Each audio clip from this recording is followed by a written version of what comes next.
Hi, my name is Miriam Bernabei, and I'm a volunteer here at Greenburgh Town Hall, and I am delighted to have with me the wonderful artist Susan Spillo, who is a watercolor artist and probably an artist of many other things as well. And she is going to be participating at the Greenburgh Artists and Crafters Market at Presser Park on Saturday, April 27th from 10 to 4. And I'd like to welcome you. Susan, welcome. Thank you. Thank you so much. Of course. Now, tell me, how did you start in watercolors? What was your journey like?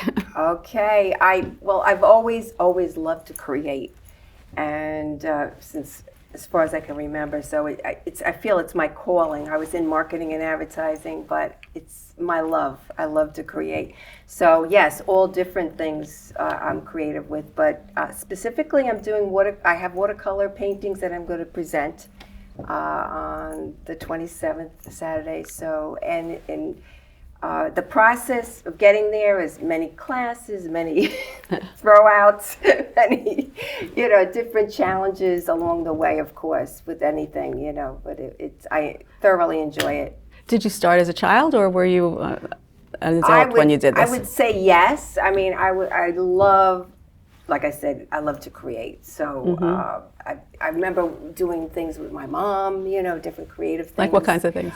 Knitting and mosaics and batiking, all different phases of art. I love. I try to get creative. I teach classes, so I have like 40 different crafts that I do. But the watercolor I love, and I lose myself and just love it to do it. That's great.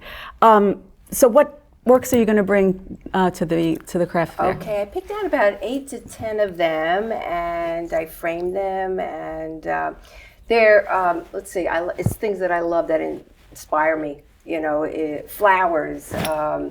There's also some things maybe for a kitchen. A big strawberry. Things that I love and felt a need to share. So, have you been influenced by some other artists, or? Oh yes, along the way I've taken many different college classes. My husband's a professor at Pace University, so I was able to go to Pace free and take a lot of different art classes there. And now I'm still doing it. Purchase. I'm going to a class at Purchase College right now. So we're back to basics of ink and water.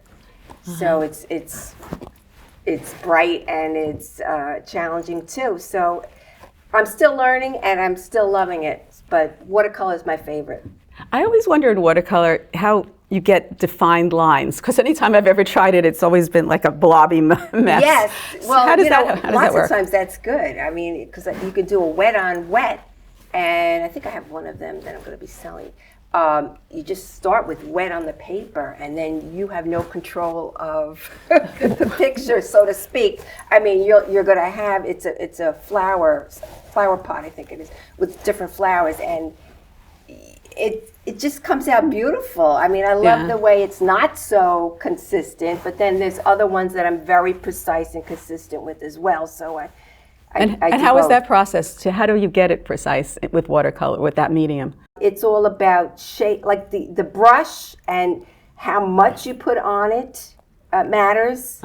How much of the paint? The paint. Yeah, That's right. Less water and more paint. Because I've done paintings with just no water whatsoever with the watercolors. And they're very vivid, and then others that not so, and that's nice too. There's a beauty in each. Yeah, that's cool. So when do you like to work? Any special time of the day or anything like that? I like to, think about something that inspires me, that I've seen or that I've enjoyed. It could be any time of day. It really could be. Mornings are good, but evenings are good as well. I just saw a full moon in coming through a tree at night, so that was a challenge. Found out now there's black watercolor paper I can use specifically for that. So, it's great. There's so many assets to it. Yeah, and how long does it take to create one of your pieces? I'm quick. Like if I have an idea and I'm going to do it, I do it. I'm not one to go back and rehash, and sometimes it gets ruined that way. Too much fixing. So fast as compared to other, how long, I don't know, I've never timed it. Sometimes I walk away, come back to it. That's a good thing, because then you see a better perspective of the whole painting. Right. So, and for people who want to get involved in painting, and what's your advice for them if they think they have a little talent and they want to try it? oh, definitely try it. I mean, I have a business called Create with Susan, so all these aspects I teach, and it's called a fun workshop. So you don't have to be intense. You can relax, enjoy yourself, forget about all your responsibilities in the world, and just create. And then I'll guide them to the creation. And so you just do watercolor in your business, or you do other mediums? No, batiking. We do batik painting, which is you're melting crayons and you're doing it on material, and it's a whole process to it. No, there's many other aspects. You know, there's acrylic painting as well. I teach those classes where, you know, there's 40 people and it's a fun, you know, with wine and right. that type of thing.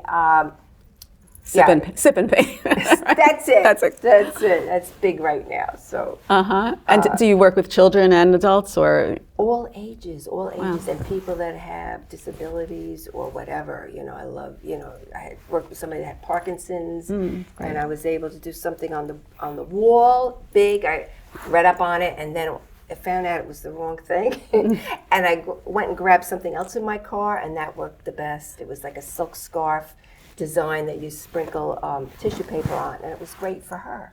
She got, you know, you have to find your niche, right? And then it becomes a hobby, or you know, business like I have.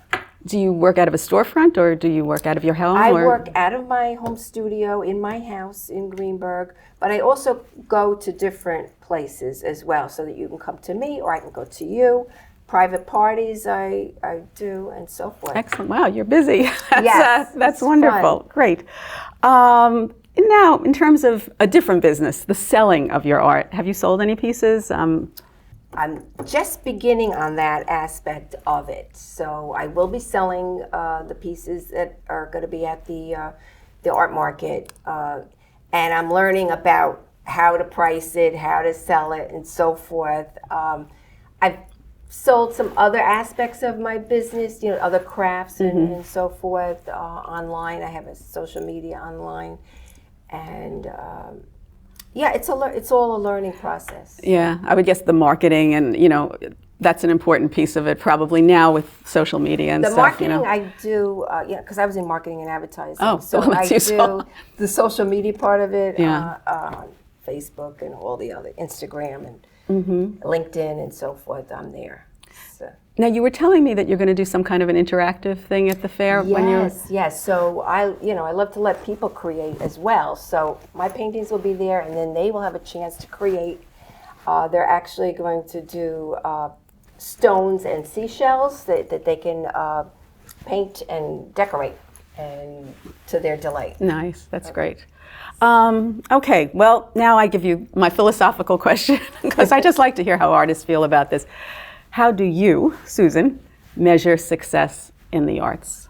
Okay, I think I've said it before, but I will, as we were talking, but it's all about, classes you take, the learning process. You keep always learning, and you will become, if it's in your heart, I think it's my calling. So if it's your calling, if it's your love, you have to love what you're doing. Mm-hmm.